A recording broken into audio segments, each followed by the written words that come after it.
Memang Pak Menteri sekarang juga sangat concern sekali ya terhadap guru misalnya, kesejahteraan guru, Iya, kualitas guru. penting Pak, itu penting banget Itu Pak. sangat penting.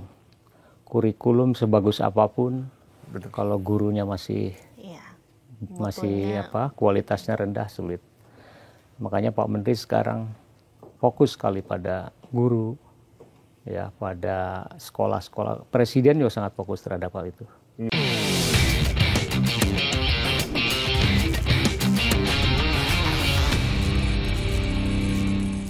Tapi memang Pak, terutama orang tua ini mesti dikasih pemahaman yang lebih soal ini. Ya, Mungkin buat mereka yang dari tingkat pendidikan, dari ekonomi, mungkin mereka udah lebih paham soal ini karena literasinya cukup banyak. Sementara buat mereka yang tingkat pendidikannya rendah, kemampuan ekonominya juga pas-pasan tuh, dia harus diberitahu bahwa makin banyak dia punya sertifikat, salah satunya adalah TK, ini makin peluang anak-anak mereka untuk ikut jenjang lebih tinggi, dapetin beasiswa, sekolah di luar negeri itu jadi makin besar sebenarnya Pak. betul. Dan di persyaratan daftar TKA itu juga ada persetujuan orang tua. Karena untuk menjaga hal yang tidak kita inginkan. Sehingga siswa itu memilih mapel itu sudah ada persetujuan dari orang tua. Karena nanti akan nyambung kan ke pilihan prodi di perguruan tingginya. Jadi Pak, berarti buat siswa yang kelas 12 kalau mau ikut mesti izin orang tua, dan kalaupun dia tidak ikut tidak apa-apa. Tidak apa-apa. Tidak dipaksa ya. Tidak. Tapi kalau menurut saya kayaknya semuanya ikut ya Pak. Kayaknya ya. Ya mungkin fakta lapangan demikian. Iya, kalau memang Tapi nggak, secara regulasi kami tidak memaksa. mewajibkan. ya tidak bayar juga kan Pak. Tidak bayar. Tidak bayar. Why Jadi, not gitu? iya. Kenapa nggak ikut?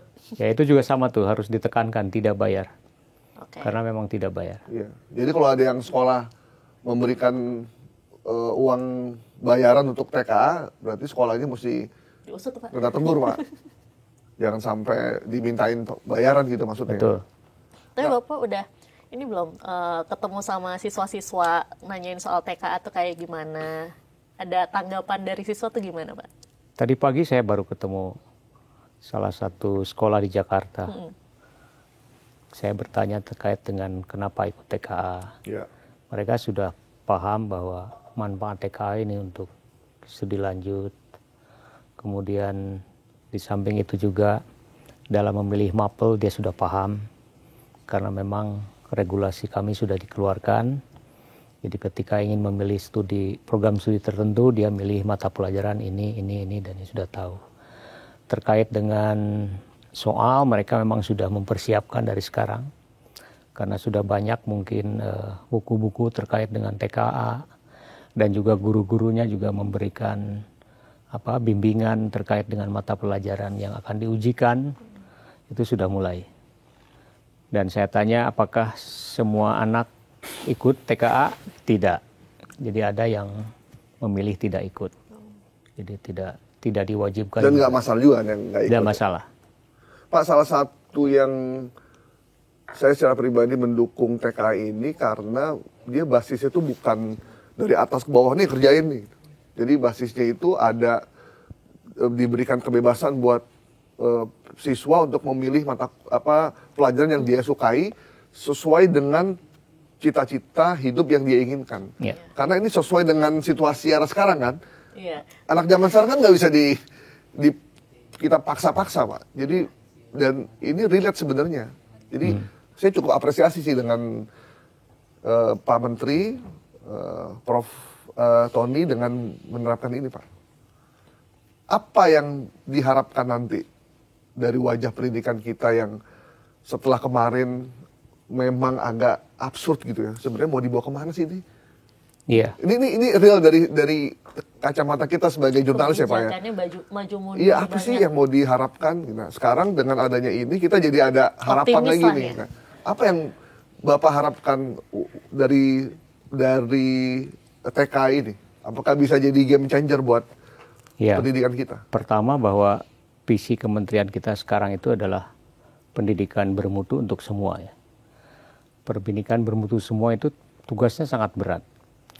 Berbagai program yang diluncurkan oleh Pak Menteri itu adalah untuk mendukung itu.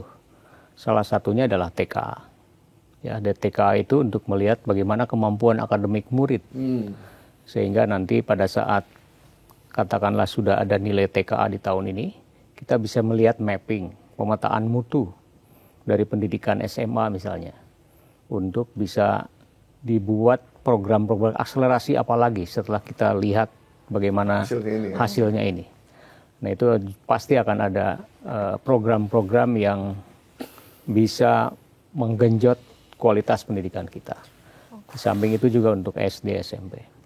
Dan prioritas yang lain yang diluncurkan oleh Pak Menteri, misalnya pembelajaran mendalam, itu juga sama. Sebetulnya esensinya adalah untuk meningkatkan kualitas pendidikan kita.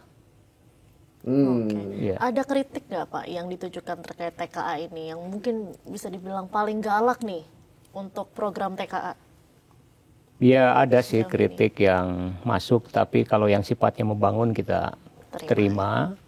Dan mungkin yang kritik juga belum tahu kondisi yang sebenarnya seperti apa. Benar. Bahwa pendidikan di kita itu gapnya memang sangat tinggi ya, sangat tinggi banget, sehingga harus ada program-program strategis yang bisa nanti menuju pada pendidikan berkualitas yang sama.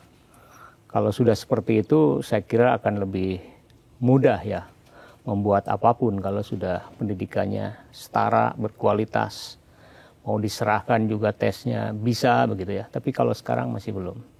Ya, karena banyak, ada istilah itu namanya MISE Pak, minim informasi, salah eksekusi. Bisa. Iya. Jadi karena banyak yang informasinya minim untuk satu kebijakan, jadi dia salah melakukan eksekusi, salah melakukan kegiatan, salah juga melakukan kritik. Makanya penyebaran informasi tentang TKA ini menjadi sangat penting. Apalagi ini suatu yang baru ya. Harapan kita sih ya, ini jangan bergonta-ganti. Bener. Ya. Itu Pak, ini harapan dari hati kecil masyarakat ini. Karena kalau di luar negeri kan Pak, yang kita baca atau yang dialami oleh teman-teman dan yang lain-lain itu salah satu yang tidak banyak berubah. Apapun rezimnya. Soal sistem pendidikan. Soal pendidikan Pak. Karena itu harus udah ada blueprintnya. Nah kalau di kita khawatirnya ganti presidennya, ganti orangnya, itu kebijakannya berubah. Bisa nggak Pak kita, Prof. Tony yang udah menjadi guru besar di kampus ini bisa mengatakan bahwa memang seperti itu harusnya pendidikan? Saya kira kalau komitmen kita sama semua untuk akselerasi kualitas harusnya bisa dilakukan. Jadi walaupun ganti presiden, ganti menteri, tetapi kita ajak pada satu komitmen yang sama, peningkatan kualitas saya kira bisa dilakukan. Membuat roadmap terkait dengan pendidikan ke depan misalnya, itu menjadi salah satu kunci juga untuk konsistensi kita di dalam pendidikan. Iya Pak. Jadi negara lain udah ngomongin soal tingkat yang lebih tinggi, kita masih ngomongin guru honorer aja Pak. Ya. Kan sedih juga ya. Pasti Pak Prof. Tony pasti sedih juga sih ngelihat kita aja yang nggak berkecimpung di pendidikan kok begini ya. Gitu. Ya, memang Pak Menteri sekarang juga sangat concern sekali ya terhadap guru misalnya. Kesejahteraan guru, iya, kualitas guru. Penting Pak, itu penting banget. Itu sangat penting. Kurikulum sebagus apapun, betul, kalau gurunya masih kualitasnya rendah, sulit. Makanya Pak Menteri sekarang fokus sekali pada guru, ya, pada sekolah-sekolah. Presiden juga sangat fokus terhadap hal itu. Iya, nah kita bisa minta Menteri Keuangan Pak, ini kan koboi sekali ini Pak, supaya guru disejahterain ya Pak, biar gajinya besar gitu Pak. Gaji guru 30 juta gitu. Saya yakin gak ada yang mau gojek lagi, gak ada yang mau nyambi. Iya. Dia fokus bakal ngurusin muridnya. Saya juga mau dipindah kalau guru gaji segitu. Gaji guru 40 juta gitu kan. Oh, saya jadi guru itu. Jadi pilihan Pak, jadi pilihan. Jadi kita pengen orang yang memang memilih profesi guru bukan cuma sekedar pengabdian, udah pastilah dia mengabdi. Tapi itu pilihan yang untuk muridnya dan untuk masa depan kehidupan dia. Walaupun sangat berat, kami memang concern ke situ sekarang.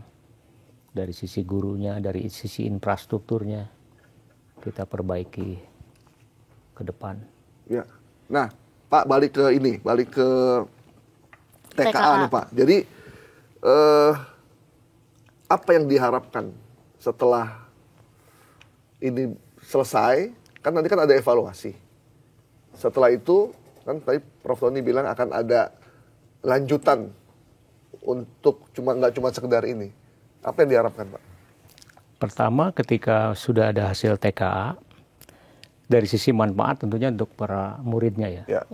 Ke studi lanjut. Tapi dari sisi sekolah, itu bisa melakukan refleksi. Untuk gurunya ya, untuk satuan pendidikannya.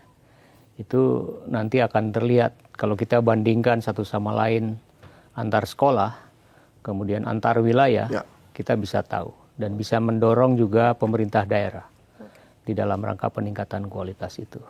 Jadi saya kira sangat penting sekali dalam aspek penjaminan mutu. Jadi penjaminan mutu dengan adanya hasil TKA ini akan terbangun aspek apa yang harus diperbaiki ke depan. Nah kalau soal TKA sendiri Pak, tantangan terbesar nih gimana sih? Kan tadi juga udah sempat disinggung soal Mas Gaib. Wilayah-wilayah ini kan mutu pendidikannya berbeda gitu. Apakah nanti soalnya akan berbeda juga di tiap wilayah atau gimana? Kalau dari sisi soal tentunya sama ya, standarnya sama semua. Karena materi yang diajarkan juga sama. Tetapi dalam sisi infrastruktur memang ini menjadi perhatian kita bahwa pelaksanaan TKA terutama nanti ini tidak boleh ada sekolah yang tidak bisa menyelenggarakan. Semuanya harus bisa menyelenggarakan TKA, baik yang terakreditasi maupun yang tidak terakreditasi. Jadi terakreditasi atau tidak terakreditasi itu hanya dari nanti hasil sertifikat TKA. Bagi sekolah yang tidak terakreditasi tentunya tidak bisa menandatangani hasil TKA, tetapi kalau yang terakreditasi bisa. Kalau penyelenggaraan itu wajib semua sekolah, baik yang tidak maupun yang terakreditasi. Berarti ini